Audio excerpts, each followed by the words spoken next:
Good afternoon, real life traders from around the world. It's Robert Falco from Real Life Trading, and one of our most highly requested topics that I get is about stock fundamentals and how to do some fundamental analysis on individual tickers, individual sectors. And I wanted to give you just a brief overview of things that I like to look at. This won't be all encompassing. This will not be a finance class that you would get at college or anything like that, but just some basics of things that I like to look at.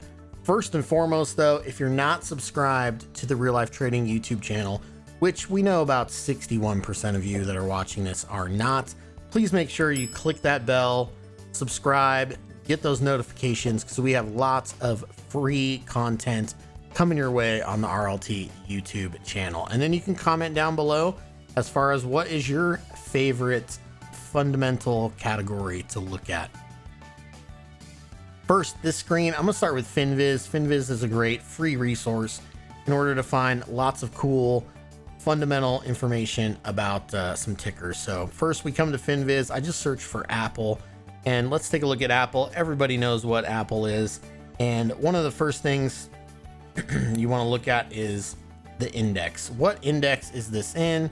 It's in the Dow Jones, it's in the S&P 500. That's cool information there.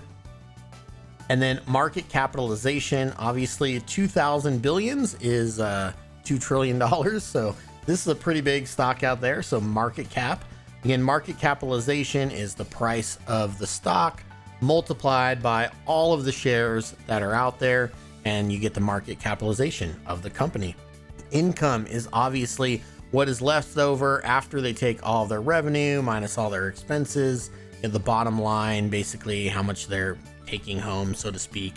So for Apple here, 76.31 billion. Sales, this is revenue, sales / revenue. These are interchangeable. FinViz calls it sales, but if you hover over it, it's revenue. TTM, by the way, is trailing 12 months. You'll see that a lot on different metrics, or if you're looking at earnings presentations, and when Dan and I do that, you often see TTM, but that's what TTM means, trailing 12 months. So this is revenue, just total sales, all the products and services that they sell every amount of revenue coming in to the company. If there's a dividend, your dividend will be down here, as well as your dividend percentage. So this is annual. You can see if FinViz is pretty cool. It actually tells you if it's annual, or if it was quarterly, it would tell you that there as well. Whether it's shortable or not. Let's see if it has options. PE, so this is price to earnings. So if you take the current earnings, so the income, what they actually make after they pay all their expenses, so, and then divide that into the price, how many years of this income would it take to equal the market capitalization? Right now, Apple has a PE, a price to earnings ratio of 28.53. Now, we will take a look at another company that actually loses money, and you'll see that they don't have a PE because they have no earnings. A forward PE, this is like their guidance projection. So this is forward price to earnings. This is the next fiscal year. And I won't go super deep on fiscal years, but they're a little bit different for every company. They don't always do their financials from January to December, as an example. And so a stock that's growing will should always have a forward PE that's lower than the current PE because they're growing earnings. So it's going to take less years worth of those earnings to equal their total market cap. So this is something to pay attention to. This is a little more of an older school metric, but if you are looking at a company that does actually make a profit, PE and forward PE is something that you can use. Price to sales. So this is used a lot, especially if you are looking at let's say a growth company that does not have income yet. You're going to look at price to sales. So this is how many years worth of revenue. So this 325.41 billion. These are some big numbers. How many years would that take to equal this $2 trillion market cap? And that is 6.4. Now, I often get, Robert, what is a good price to sales ratio? Well, that's a really ambiguous question because it depends on the industry. It depends on, you know, the company and their sector. And then it also depends on what are you comfortable paying as an investor. Obviously, the higher that number, the more growth that is anticipated in that company's revenue. And if they do not deliver, then that needs to get readjusted. And that usually happens by the stock coming down. PB, so price to book, this is looked at not so much on every stock, but generally like banks, you see this being looked at relatively often. So this is if the company were to go to like liquidation, you know, bankruptcy, basically, how much is all the parts and pieces of the company worth? And then that's considered their book value, quote unquote. And then what that book value is divided into the market cap. So price to book, Apple's trading at 30.78 price to book ratio. Again, for a company like Apple, this is not really important. This is more for like your banks and things like that, where you can see like, hey, this bank is trading at a discount to the book value. So based on all their assets, even if the company were to get liquidated, it's actually worth, like the current market cap is worth less than the entire value of all the sum of its parts, that kind of thing. So those are ones that I look at over here. I don't really look to any of these like price to free cash flow. Again, you can look at all these things and you can really deep dive a lot of them if you want. Sometimes it's nice to look at this debt to equity ratios. And then over here, EPS obviously stands for earnings per share. And you can look at these things. I don't look at that too much because companies can play with EPS. They can turn little knobs and tweak different things to pretty much make the earnings per share, as long as they're making money, kind of work out however they really want to. But sales quarter over quarter, and this is like the year comparing, let's say quarter 2 of this year to quarter 2 of last year. So that's why you see YOY, year over year.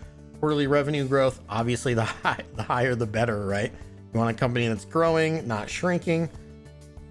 So that's something that I pay attention to.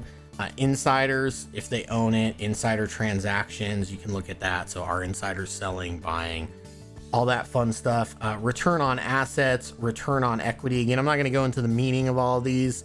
You can look through Investopedia, or like maybe we'll make a video to go a little more in depth. Or if you went to any finance classes in college, you probably know what some of these means. Return on investment. You have your gross margin. So what they're making before they take out any expenses. The margin is, you know, if it costs me $1 to produce a product and I sell it for $1.50, you know, then my margin is 50%. You have your operating margin, profit margin. And what else do I really look at over here? Shares outstanding and shares float. So this is the entire amount of stock that's floating around out there to be traded in the market. And then short float. This has been really key lately with the meme stock trade that's been going off and the attacking of the shorts. Apple, again, is not one that is being heavily shorted, but this is where you would find that information as up to date as pretty much you can on short float. Short float's not always accurate. It's not easy to find the best information there. And then you have some of the, you know, current performance for the stock. So that's Apple. Also, it has your most recent earnings date, which, you know, is kind of cool. But let's go take a look at another one that's losing money. Let's say, I don't know, let's go to like Teladoc. So Teladoc is not making money. Has a market cap of 23.25 billion. So their income, their bottom line, they're actually losing $655 million a year. And that is on $1.37 billion in sales. So they do actually have sales, and it's not like they're not selling anything. They do have sales. They're probably reinvesting a lot of that money into future growth, etc. And you know, that's why it's a negative on the income, on the bottom line. They do not have a dividend. It is optionable. It is shortable. So as I mentioned earlier, price to earnings is you're going to see blank spots here because they don't have net income. They're not actually making a profit.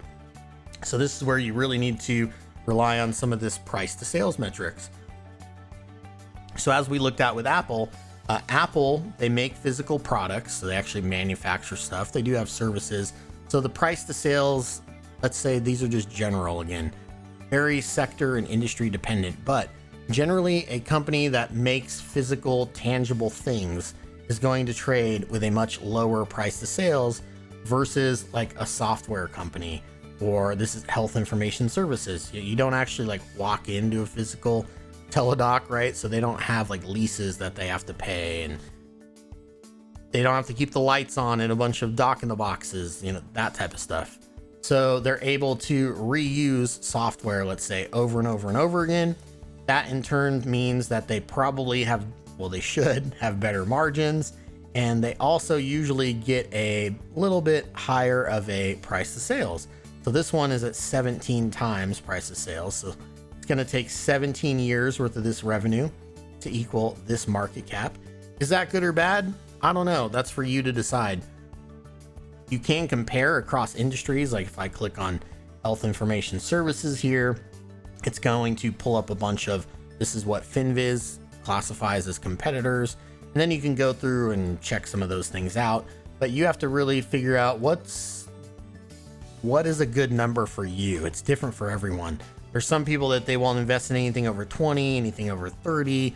There's certain companies out there that it would literally take 100 years of their current sales, their current revenue, to equal their market cap. So personally, for me, I would never invest in a company that is valued that high, because if they miss at all, or if the market starts to not like valuations that high, then that company could just get taken to the woodshed.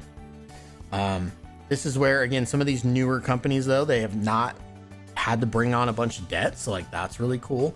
Now they do have really fast growth, which they should, because they're smaller, and they're reinvesting that money that they're making into further growth. So that's, again, why some of these companies you'll see a much higher price to sales number, because they have really solid growth quarter over quarter, year over year, and they need to. And then again, sometimes they need to figure out, how do we get profitable? Their gross margins are great, but their operating and profit margins are actually not so good. Here's your shares outstanding, or your share float outstanding is just, let's say like insiders, or the company has these and they can end up issuing them, that kind of thing. So like on this one, insiders are selling. So that's generally not the greatest sign. Insiders are always going to sell a little bit, but 50% seems like a lot to me. And then here's your short float of 13%. That's not particularly high. Like once you start getting over 20%, that's 1/5 of the entire float of the stock is held by shorts out there. So potential short squeeze, or does it continue to go lower because people are pretty bearish on the individual stock? You need to decide for yourself. So that's just a quick rundown of some basics about stock fundamentals that I personally look at. You can spend even more time deep diving some of these things. Go ahead and comment down below if there's one particular fundamental category that you would like to see additional videos or information on.